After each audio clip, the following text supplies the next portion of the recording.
Go. Welcome to Shape Your Future as an occupational therapist with KINNECT's graduate programme. We will record today's session. There are a number of people that indicated that they wanted to learn more but weren't able to attend. I'm Ali Kamel. I'm the Talent Acquisition Manager here at KINNECT. And I want to introduce you to the rest of the panel.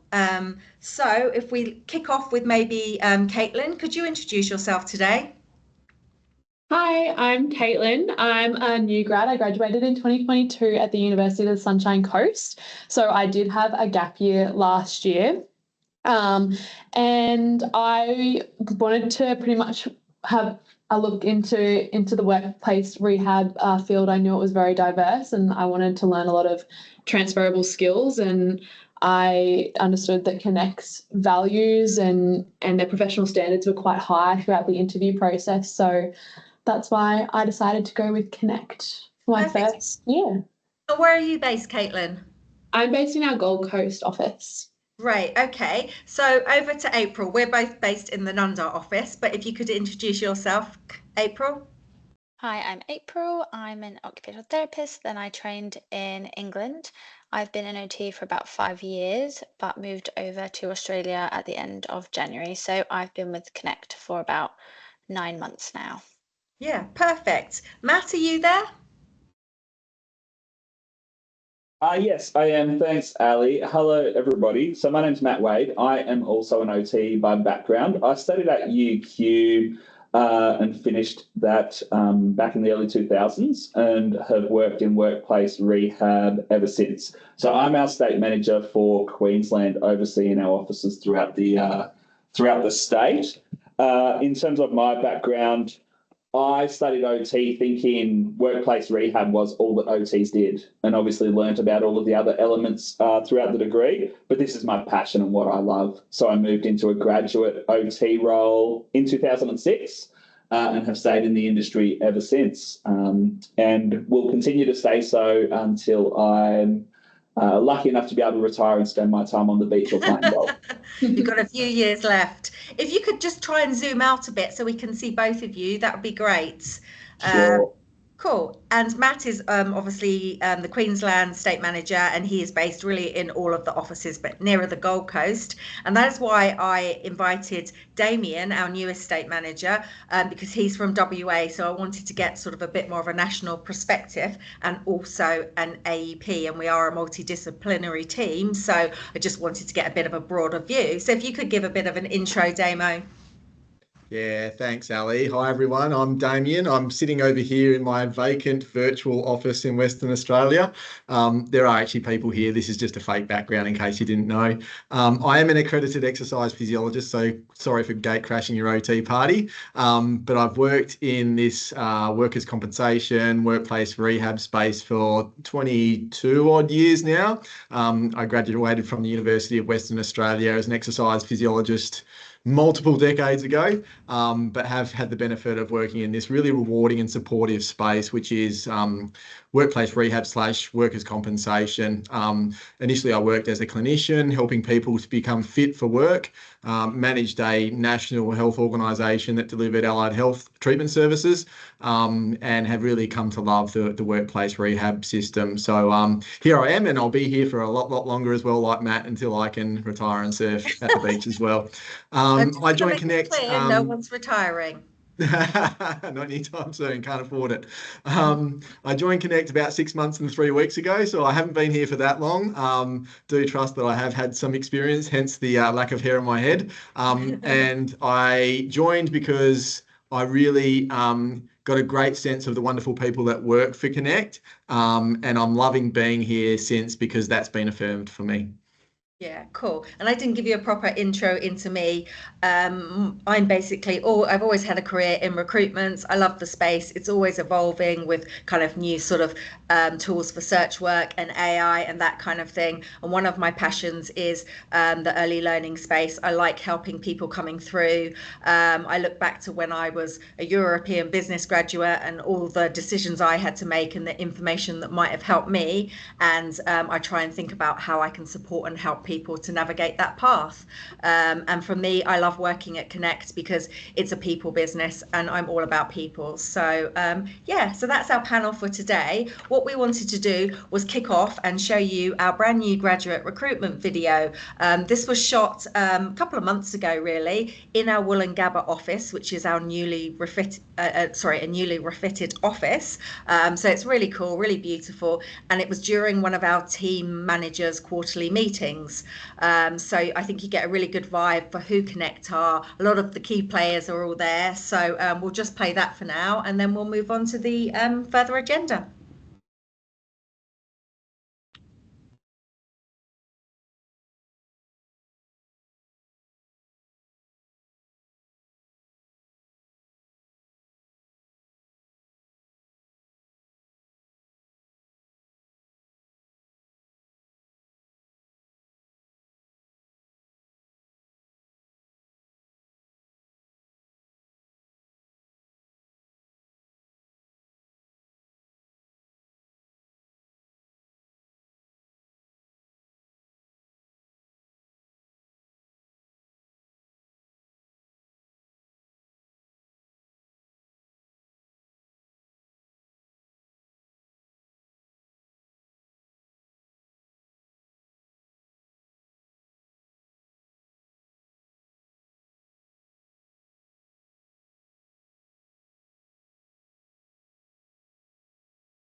Cool. I hope you all enjoyed that. So what we're going to do now is we're going to cover several key topics, and then we'll follow that with an open Q&A session if anybody has a question that they want to ask us or put in the chat. So what we're going to look at first, and I'm going to ask you a couple of questions, Matt, is why a career in workplace rehab for an occupational therapist? So first question, Matt, what will you learn as an OT in this role? Look, thanks, Ali. This is a really broad role for OTs and a really great chance to apply the skills you've learnt in uni across a whole range of different client presentations.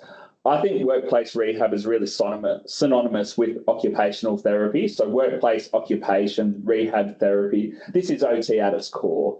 It's not a hands role, it's not a stroke role, it's not a community mental health, it's all of those plus. So you really get the opportunity to see the full spectrum of conditions and presentations and apply your skills in terms of assessment, goal setting and intervention and treatment planning within the broader context of workplace health. We all know that work is such an important factor for people, occupation more generally, but work as a primary element of that.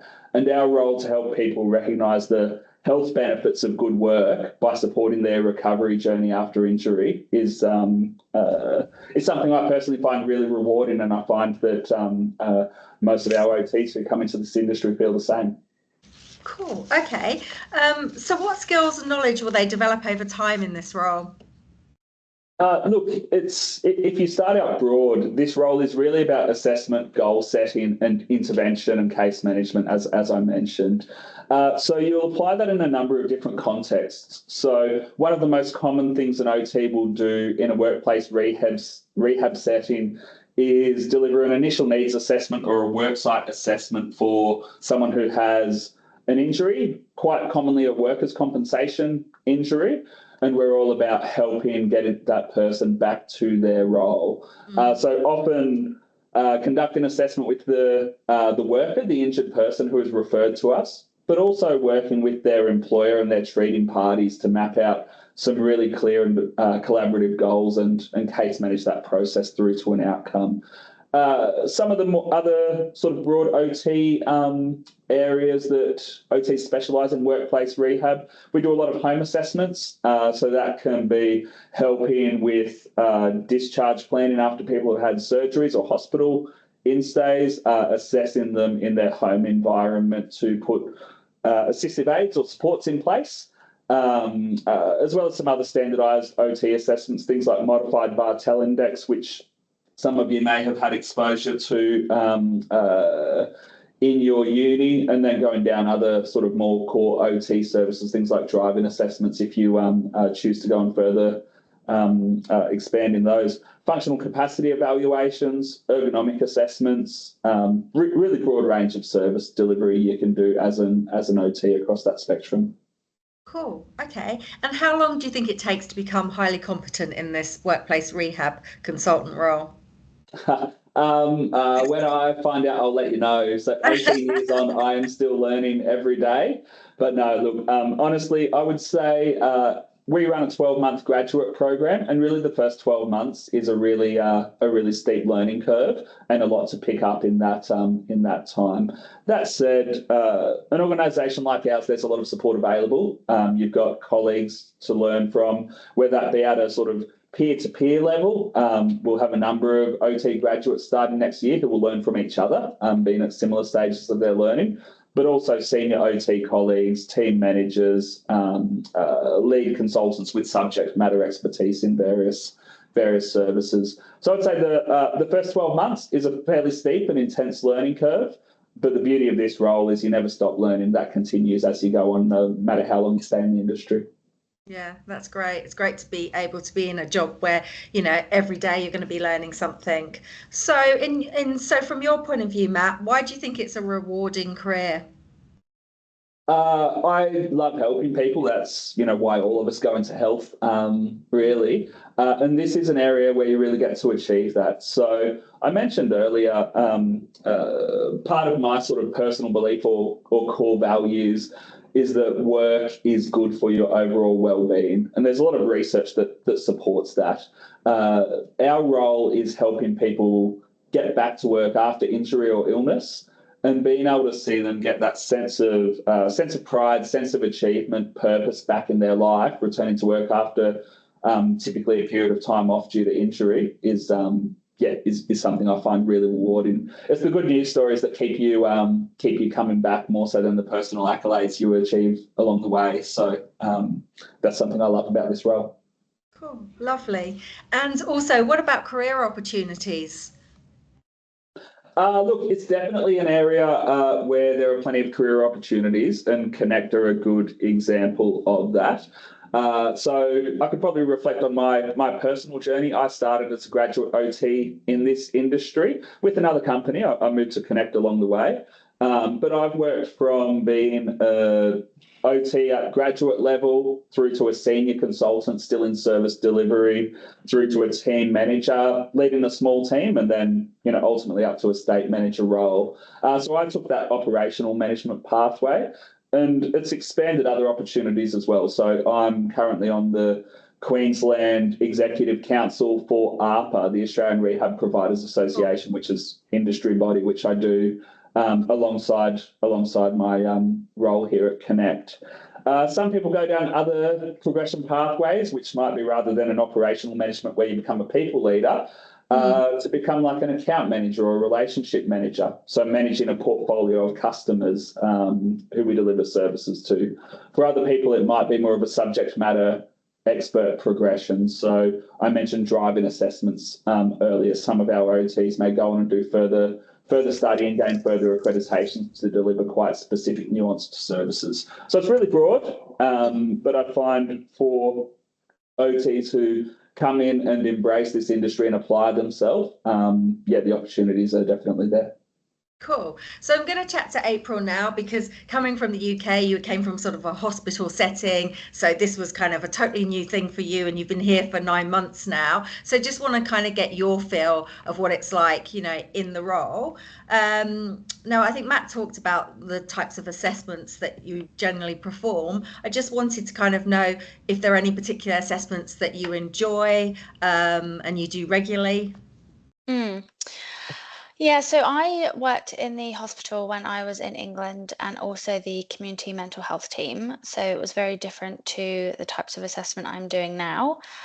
We do a lot of activities of daily living assessment, which is similar, looking at how someone's going to manage after they've had an injury. So we get lots of those, which are really interesting because you're often meeting new people in different settings, working in the community. Another one that I like doing is the worksite visits, because I think it's good to be on that journey with somebody from when they've been out of work, and be with them all the way through until they're able to go back and return to their pre-injury duties. So that's always really rewarding to see. Cool. Okay. And what does kind of an average day look like in this role?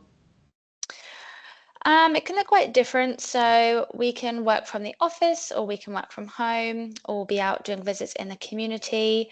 There's often a lot of communication in this role. So you're either talking to people in person at the visits, or you're calling people, or kind of doing up reports. So there's kind of a mix of everything, really. Yeah, cool. Sounds quite varied. And have you had any sort of standout learning experiences or unusual learning experiences? For me, in this role, I've definitely learned more about how certain conditions affect the body and how that will impact on people's lives. And I've learned how to use a goniometer to look at the angles, which isn't something that I think OTs are generally that familiar with, or certainly not something that I was that familiar with back home. So that's definitely a skill that I've enjoyed picking up. So that's part of the functional capacity evaluations that we can do, which I found really useful, just to have as a skill set that I didn't have before, and just understanding all the different job roles and what people need to be able to do as part of that role. Yeah, interesting. And do you find you're learning new things every day? Absolutely. So there's different schemes for the assessments depending on what state you're in. So sometimes that crosses over a bit.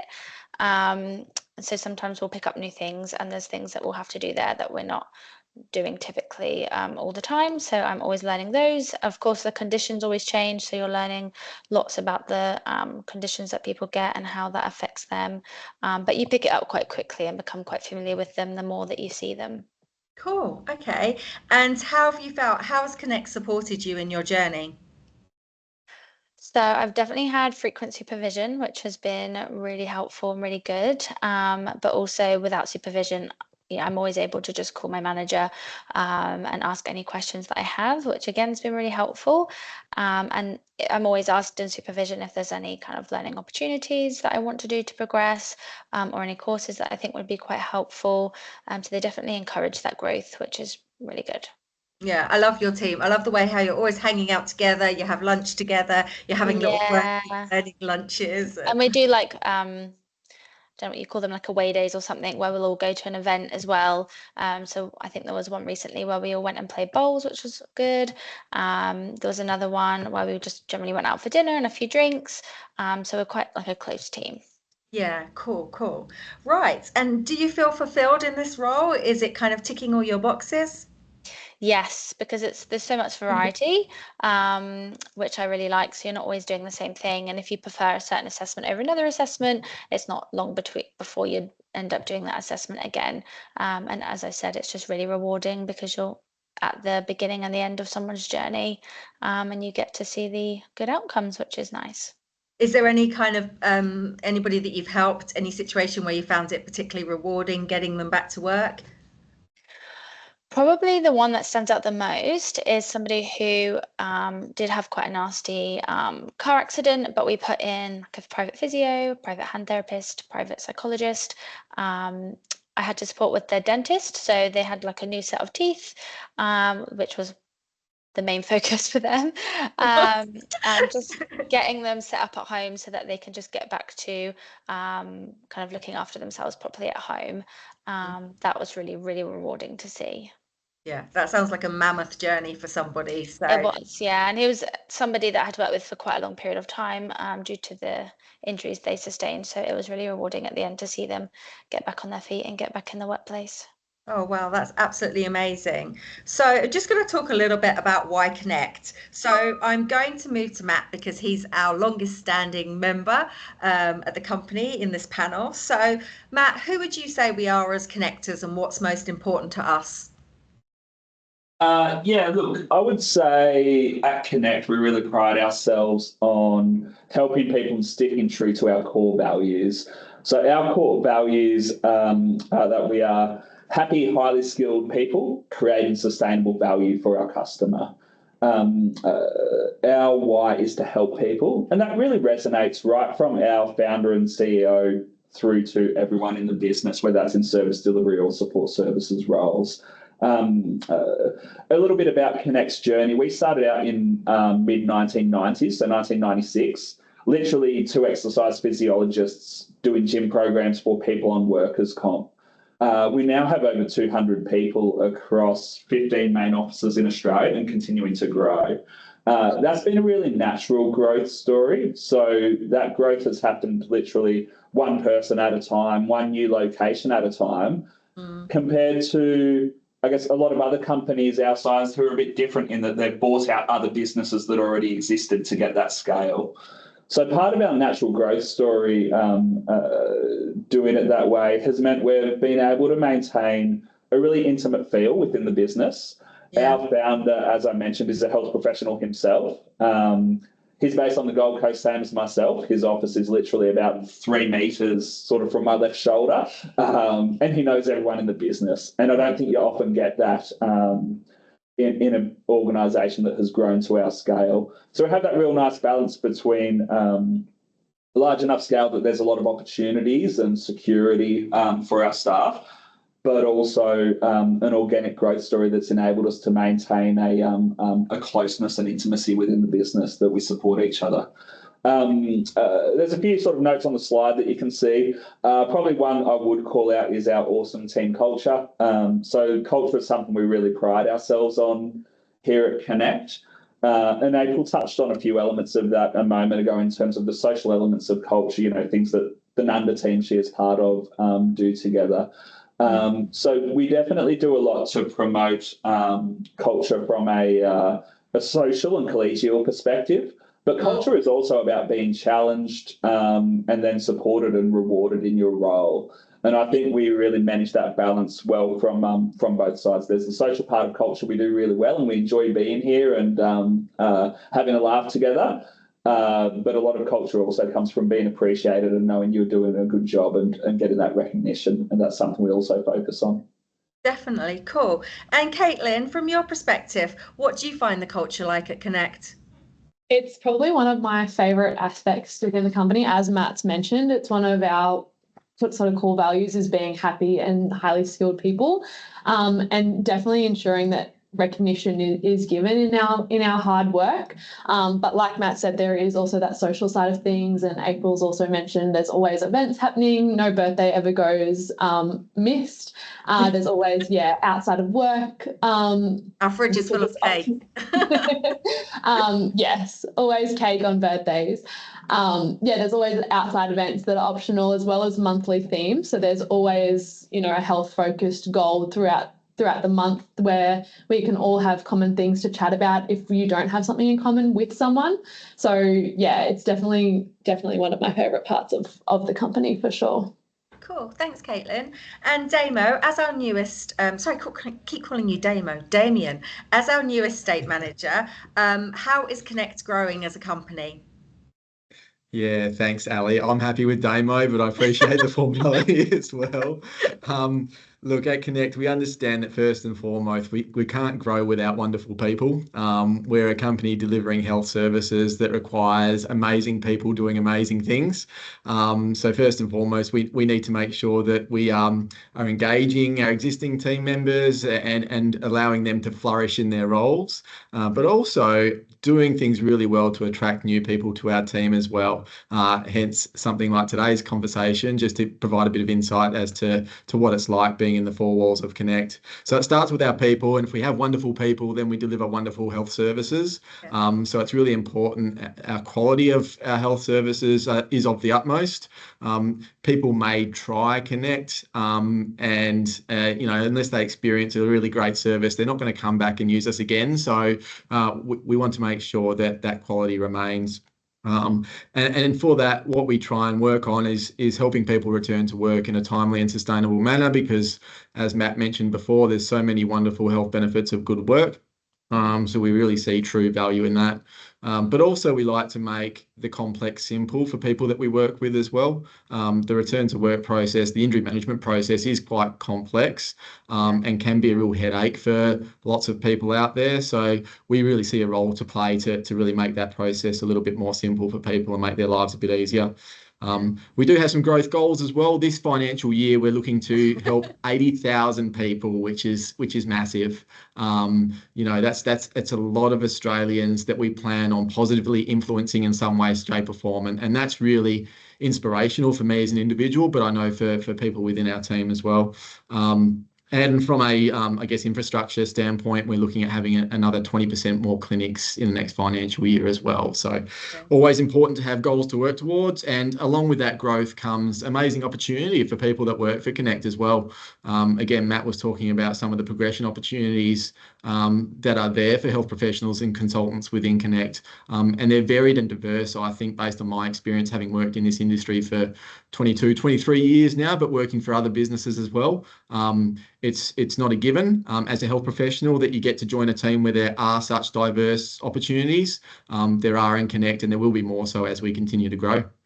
Yeah, cool. And on that note of growth, I've had the honour of being able to put together a team for our Newcastle clinic that's opening this month. So that was really great. I put together a workplace rehab and occupational health, plus all the administration support in there. So it's nice. All these people are going to start together at the same time in a brand new clinic. And I think we've got Bundaberg and also Adelaide coming up, and a few others I think coming up on the map too. So lovely. Right, I'm going to keep on with you, Damo, now. If we could bring up the transparent pay guide. I think it's something that, as grads, you don't have much kind of insight into what companies pay and what the future could look like. So I thought I would sort of get Damien to talk you through this. So first of all, what do grads start on there? Yeah, as you can see,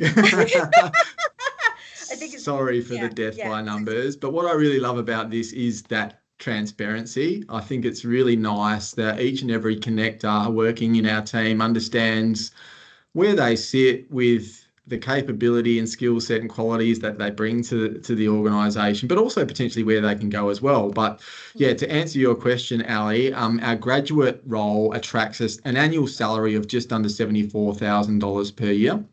Yeah, cool. Okay. And there's an incentive component of that, which I think is 7.5 for grads. How do we measure that? How do they achieve that? And how frequently is it paid?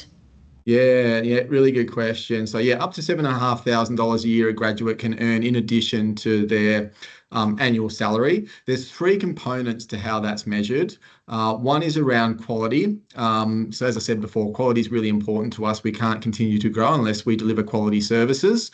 We measure quality for our workplace rehab consultants based on return to work rates. May sound like a bit of a funny phrase, but it's well known within the workers' compensation industry. There are scheme benchmarks that indicate that on average, providers like KINNECT would return X percentage of workers back to their return to work goal. And that goal might be getting back to their pre-injury role, or it might not be appropriate for them to go back to their pre-injury role. So they might have to go back to a new role. And our incentive is measured by the percentage that our consultants achieve a return to work rate based on those two types of goals. So that's quality. Customer experience is another key domain. Again, we understand that unless the people that we partner with in the industry have a great experience with KINNECT, they're probably not going to want to engage with us.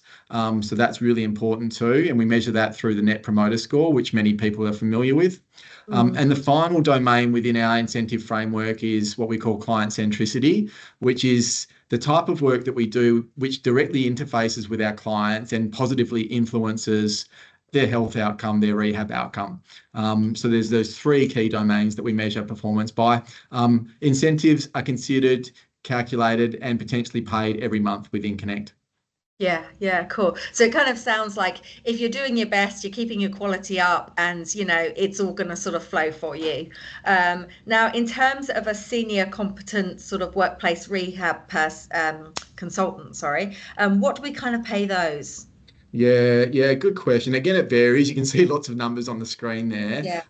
I guess we have two types of senior positions for workplace rehab consultants. One is a senior position and one's a lead position. Our senior positions pay up to just over $98,000 per year as their sort of fixed annual salary. But we also do have a lead position, which is slightly different, has slightly different accountabilities, responsibilities, and that pays around about $109,000, up to $109,000 per year as well. Cool. And then what's the potential for team managers? Yeah, so we have a wonderful bunch of team managers within KINNECT. They're amazing people and they sit all around the country, and their responsibility is to support our wider teams to do amazing work.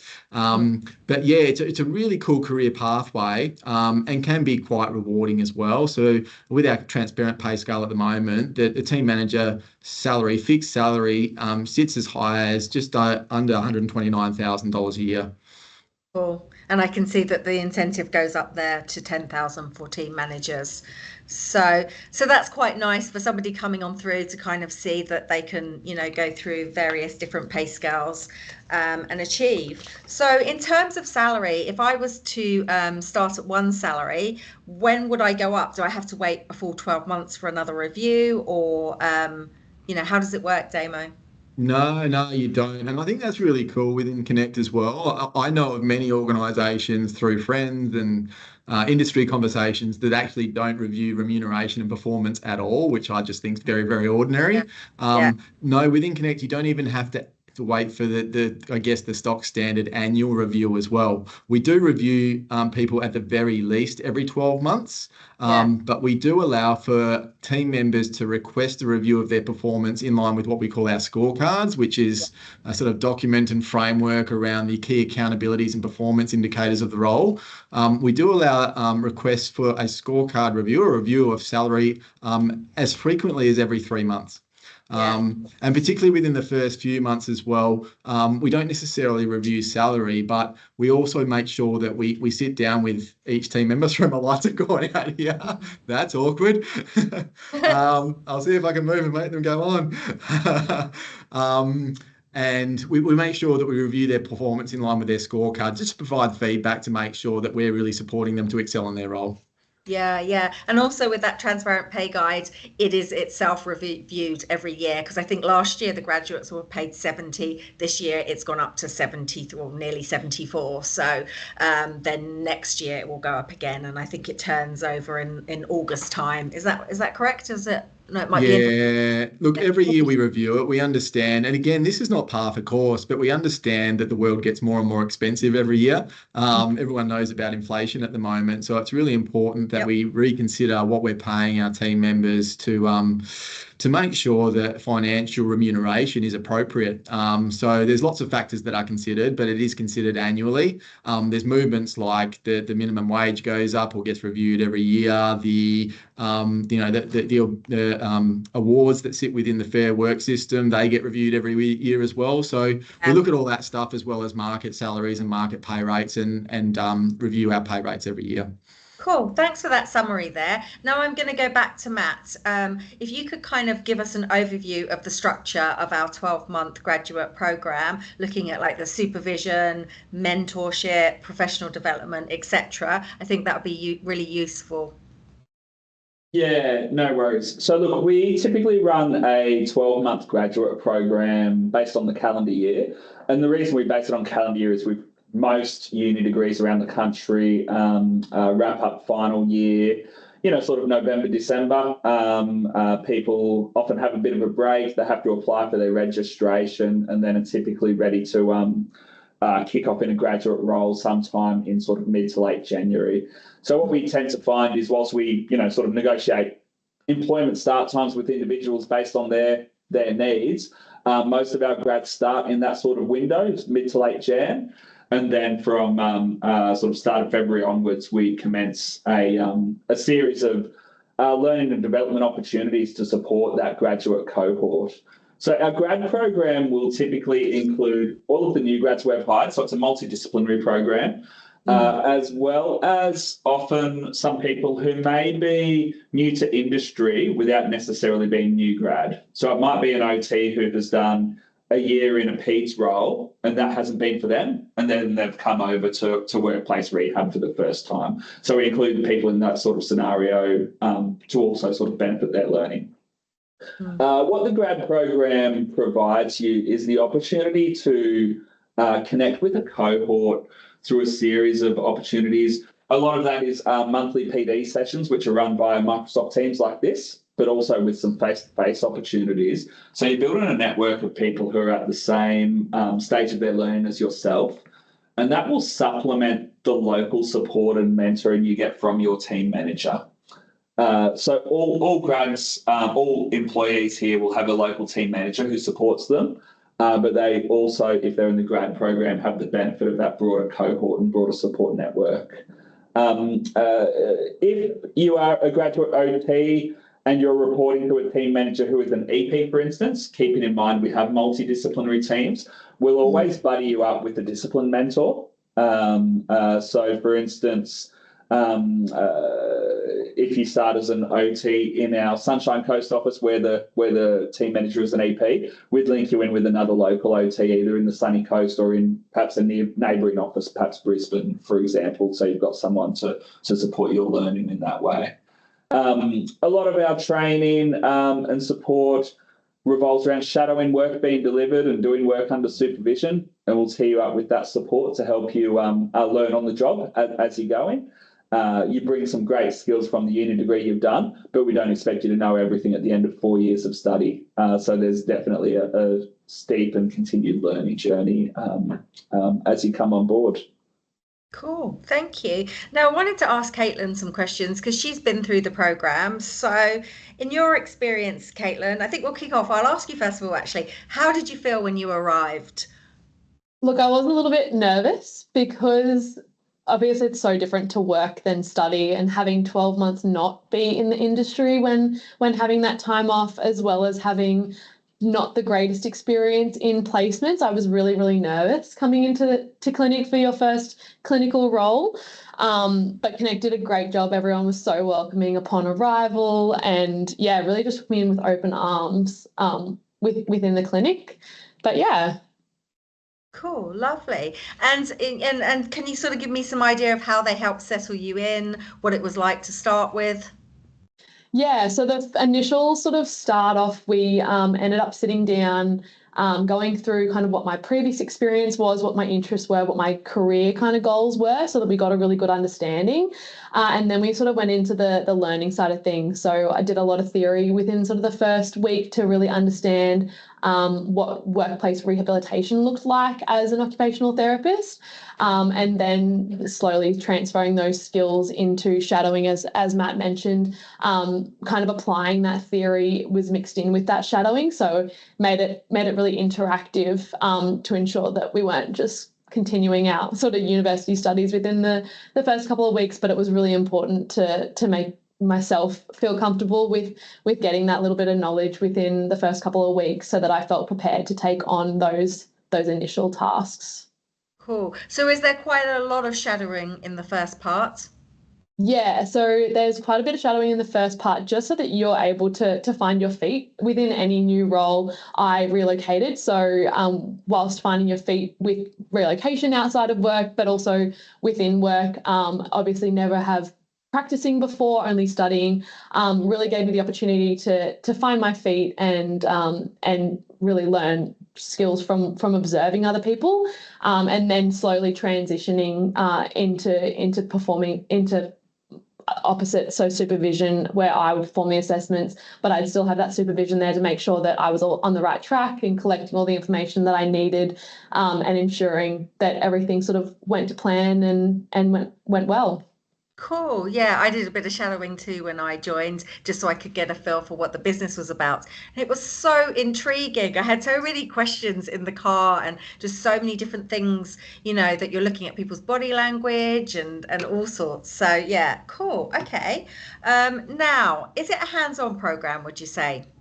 Definitely. No 2 days are alike, and you're constantly in and out of the office, which I personally love, being an outdoors person myself. It's extremely hands-on, getting to see all different workplaces, even within clinic, getting to do pre-employment assessments as well. I don't think we've touched on them too much, but as OTs, we do get to participate in those. So that can be really, really hands-on, meeting a very diverse group of people within that area, as well as within the workplace, talking to workers, employers, insurers. You're constantly speaking to different people and getting to do the real work, it kind of feels like. So yeah, no, it's great. Cool. Okay. And who are the people that you typically help? What industries are they from? What jobs do they do? Everything and anything. It can be an office job, it can be a tradie, it can be a farmer, it can be anything. It can be a beauty therapist, any occupation you can imagine. That's where we come in. Yeah, cool. So would you recommend this program? Has it set you up for success? I would recommend this program. I felt extremely supported, coming from a very nervous background and feeling, I know the feeling of leaving uni, feeling like you don't really know what you're doing, because we do so much theory and it is limited placement, which is obviously essential for learning, but it can still be really, really intimidating. And as soon as I pretty much set foot through the door, I was supported, and it made me feel as though I was set up for success and felt as though I really could succeed within the workplace. And there was not really going to be a time where I wouldn't. The team managers are all amazing at knowing when to sort of push, because they know you can do it, and when to let you shadow and learn from their experience and that sort of thing, as well as being able to debrief and ask questions. It was so important to me when interviewing for multiple jobs that was going to be available to ask questions where needed, because I would never want to steer a worker in the wrong direction. And there's always someone available, whether it is peer-to-peer or a team manager. Someone will always have an answer and be open to answering questions. So it's always really, really comfortable. So I at this stage, I definitely believe it's set me up for success so far. Perfect. Well, yeah, we think you're great. So cool. Now, who is the program for? That's the next slide. So I think we're really looking for people who, have graduated in sort of 23, 24 or early 25. You need to be eligible for UPRA registration. And we just want that passion for, making a difference in people's lives and also aligning with our core values, which we've talked about a bit today, which are happy, highly skilled people creating sustainable value. And we are very much a values-based organisation. And I think we all live by those values all the time, which is really, really cool. So now I'm just going to move over to tell you a little bit about the recruitment process. We try to keep the process quite simple. We want to get the best out of the candidates and just really to get to learn you more, get to know more about you, and learn about all your skills. So what we do is, first off, we have a phone screen. That's the initial assessment. It's a conversation, really just assessing your fit. Then we go to a top grade interview, which is a more in-depth discussion about your skills and experiences and competencies. If you're successful from this stage and the hiring team want you to progress, we would request 2 references. And it's really good to kind of provide some sort of strong, relevant references who know you well and know about your skill sets. If the hiring team are happy at that point, then we would make you a verbal offer and agree a start date. If you're happy with that offer, we then put it in a more formal offer in writing, and we give you kind of 2 to 3 business days to look all through the offer, ask any questions, reach out if you have them, and and then sign and hopefully join us. So that is the process. And what I wanted to do was just a quick slide on recruitment tips. I'm always asked by graduates, about sort of putting their best foot forward when they're looking for a job. So these would be my top tips.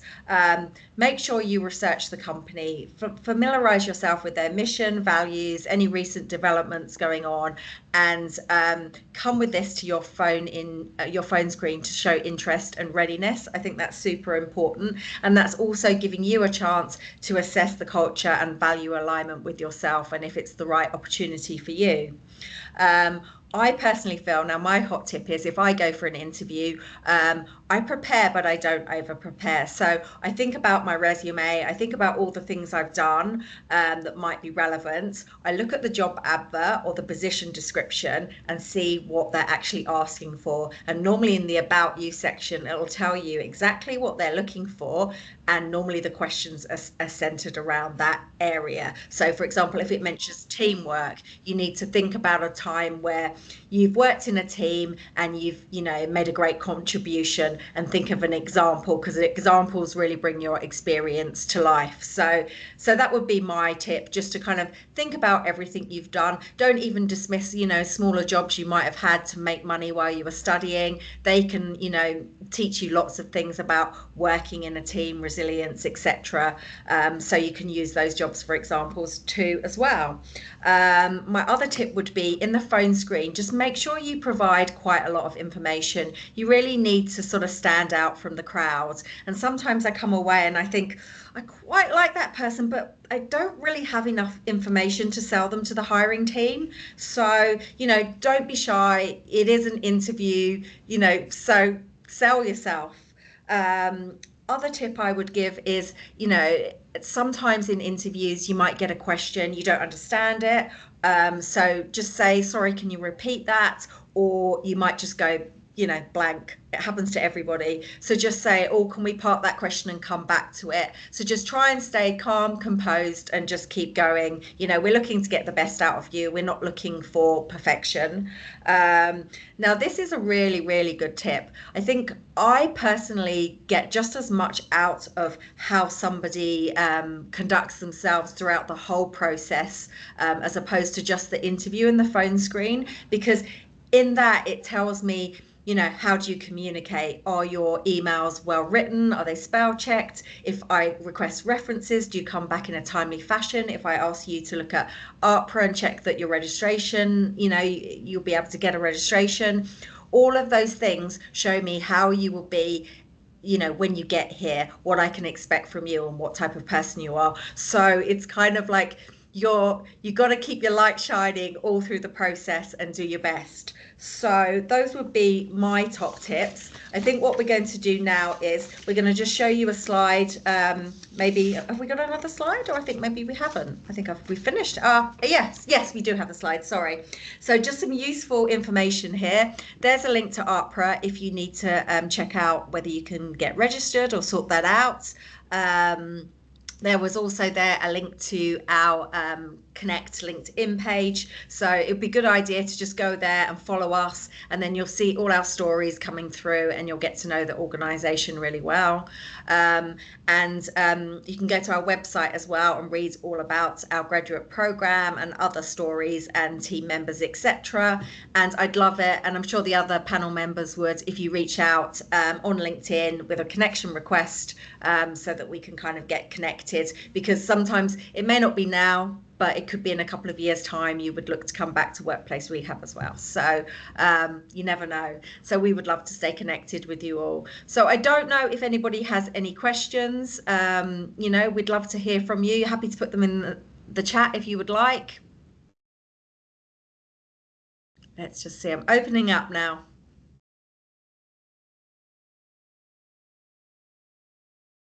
Let's have a look. Any questions coming through? No? Cool. Hang on, Ali, we've got one here. Oh, right. In terms of the reference check, generally, how many referrers are you looking for? While for the interviews, are they in person or online? Cool, really good question. So phone screen is generally, I give two options. I can either phone you or you can book in for a Teams interview, whichever you feel more comfortable with. I do think sometimes the Teams interview is a better forum to show your best lights. With interviews, generally, unless they're geographically not possible, we prefer them to be in person, because being in front of somebody, it really gives you a feel of who we are as well, and if the chemistry is right for you, etc. So that would be my tips. That would be my response to that one. In terms of referees, now, I know coming through as graduates, referees, it's not like you've been working for 10 years and, you've got a whole list. I'm happy to discuss that with people on a case-by-case basis. We do want some form of reference, but yeah, if you can't provide, two referees, then chat to me. Yeah, definitely. Okay, I think we had another question there, didn't we, from Connie? Yes, from Connie. Yes. Are there any continuing professional development opportunities, as they are a requirement for registration with APRA? Good question. Who's going to take that one? I can jump in if you like, Ali, and answer that. Thanks for the question, Connie. So the short answer is yes. We definitely encourage and promote continuing professional development for our staff. It's a requirement of working with us that you maintain your APRA registration. So we want to support you to meet the PD requirements to enable that. We do a lot of internal professional development, which you can count towards your hours for that. But there's also the opportunity to participate in external professional development where it is relevant to your role and likely to help you further succeed in your role. So we have the ability for staff to basically submit a professional development request, and usually you'll do this in collaboration with your team manager, because you'll be discussing your development goals and needs, and maybe they're helping you identify, courses or sort of topics of interest. And so long as those are reasonable and aligned with your goals and going to help you be better at your role with us, we're usually fairly generous in terms of contributing to funding and or time away from the office to participate in those sort of courses. Cool. Excellent. Right. Connie said thanks, Matt. Any other questions? I'll just give you a little minute more. I think we're good then. I think we're good. Well, thank you so much to my panel today for sharing all your tips and insights. And thank you to those of us who have joined us. And we hope to hear from you soon. Thanks all. Have a great day. Thank you. Thank you. Bye. Thanks, everyone. See you later. Bye.